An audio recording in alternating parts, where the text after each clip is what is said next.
I recall it vividly. It was a chilly, crisp winter night when my friend invited me over to his place. We had planned to spend some time together and catch up after a hectic week. His home always had a welcoming atmosphere, but this time there was an extra treat. His family had recently added a sauna. I had never tried a sauna before, so I was eager to experience it. My friend mentioned that his mum, Lisa, would probably give us a quick lesson on using it correctly since she was well versed in such things. I didn't think much of it at the moment. When I arrived at his place, my friend greeted me warmly, and we chatted for a while. He mentioned that he needed to run an errand for his dad, but encouraged me to use the sauna without him. He assured me that his mum would be around if I had any questions. I hesitated, feeling a little awkward about the situation, but he insisted, so I agreed. As I made my way to the sauna, I encountered Lisa in the hallway. She greeted me with her usual warm smile and asked if I planned to use the sauna. I nodded, explaining that her son had suggested I go ahead. Her eyes lit up, and she said, "You'll love it. Let me show you how it works." I felt a wave of relief that she was there to guide me since I had no clue about sauna use. She led me to the small wooden structure in the backyard. Inside, Lisa explained how to control the heat, the importance of staying hydrated, and how to maximize the experience.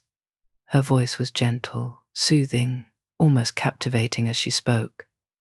I couldn't help but notice how peaceful she seemed, the way her hair framed her face and how her eyes held my gaze a little longer than necessary. There was something about her presence that put me at ease yet made me feel slightly uneasy too. She lingered briefly before saying, "You'll be fine on your own. Just relax and enjoy it." She started to leave, but then paused, glancing back over her shoulder. She began slowly. "It's better if you remove your clothes so the heat can work properly, otherwise it won't be as effective." A mix of nervousness and excitement washed over me. I hadn't expected her to suggest that, but it made sense. Saunas are meant to be used that way. Lisa smiled, and with that she left me alone inside. I stood there, uncertain, but eventually decided to follow her advice. I took off my shirt and pants. The warmth was intense but soothing, easing the day's tension and relaxing my muscles. After a few minutes, I heard the door creak open. Lisa peeked her head inside and asked if I was doing okay. I told her it was perfect and that I was really enjoying it. She stepped in, closed the door behind her, and took a seat on the bench beside me.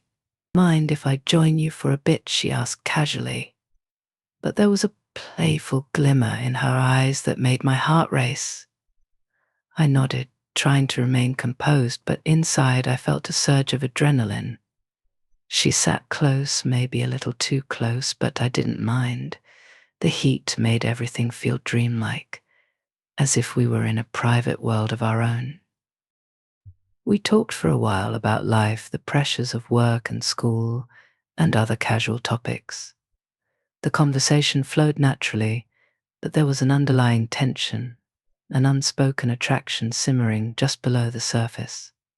At one point, Lisa placed her hand on my arm for a brief moment. Her touch was gentle, almost affectionate, and I found myself leaning slightly toward her, drawn in by a feeling I couldn't quite explain. She noticed, of course, and a subtle smile curved her lips. "You're tense," she whispered softly, her fingers brushing lightly over my skin. "You should let yourself relax." Her voice was calming, almost trance-like, and I felt myself surrendering to the warmth, to her presence. My heart began to beat faster as I melted into the heat and into the moment. My heart raced as she inched closer, making it feel like the outside world had disappeared, leaving just the two of us in that warm, steamy space. I caught a new expression in her eyes, desire, maybe even longing that I hadn't noticed before. My breath hitched as she slowly moved her hand higher, resting it on my thigh. It gets lonely here in the cabin, especially when Phil's dad is away for work, she murmured, her gaze fixed on mine. I could feel my determination wavering. I knew this was wrong. On so many levels, Phil was my closest friend, and this was his mother. But there was a way she looked at me, as if she was giving signals, wanting me to satisfy her, the way her fingers brushed against my skin, making it impossible for me to think clearly. My pulse quickened as her hand continued its teasing path, light and delicate. Lisa, I stammered, my voice rough, but she silenced me with a gentle shush, placing a finger softly against my lips. Don't speak, she whispered, leaning in so close that her breath caressed my skin. Just enjoy this. Before I realized it, her lips were on mine, soft, warm, with a faint taste of the wine she'd had earlier. The kiss was unhurried, purposeful, and I found myself sinking into it. Her hand slipped inside my underwear, rubbing me, making me hard, her body pressing into mine in a way that made everything else fade away. Losing control, I began to peel away her towel. Her breasts were perfectly shaped, and I couldn't resist the urge to suck on them, which I did for what felt like 10 minutes. She seemed to savor the attention, taking charge by holding me firmly and guiding me into her. She rode me as if I were a steed, completely caught up in her own desire. My hands gripped her hips as she moved, lost in the rhythm. I couldn't tell how long we stayed like that, immersed in the moment, time blurring as the sauna's heat wrapped around us. All I knew was that I couldn't stop kissing her, couldn't stop moving. My hands wandered over her body, caressing, teasing.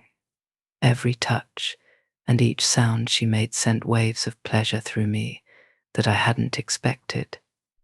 When we finally finished, she looked at me with a playful smile, her fingers lightly tracing my jawline. We probably shouldn't stay in here too long, she said softly, though her lingering touches suggested otherwise. But I think we've still got a bit of time. I understood what she meant, and despite my efforts to resist, I couldn't. There was an irresistible pull to her, something that drew me in despite all the reasons I should have stepped away. I felt her hands gliding over my chest, sliding down my arms, her touch igniting a fire inside me that matched the sauna's heat.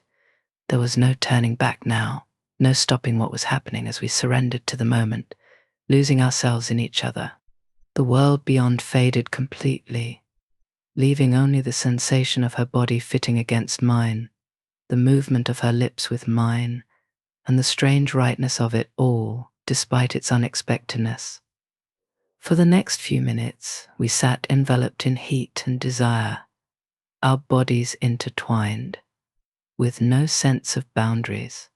Nothing else existed in that moment, except the two of us and the intense urge to keep exploring whatever this was between us. Finally, Lisa broke the silence again, her voice gentle but decisive.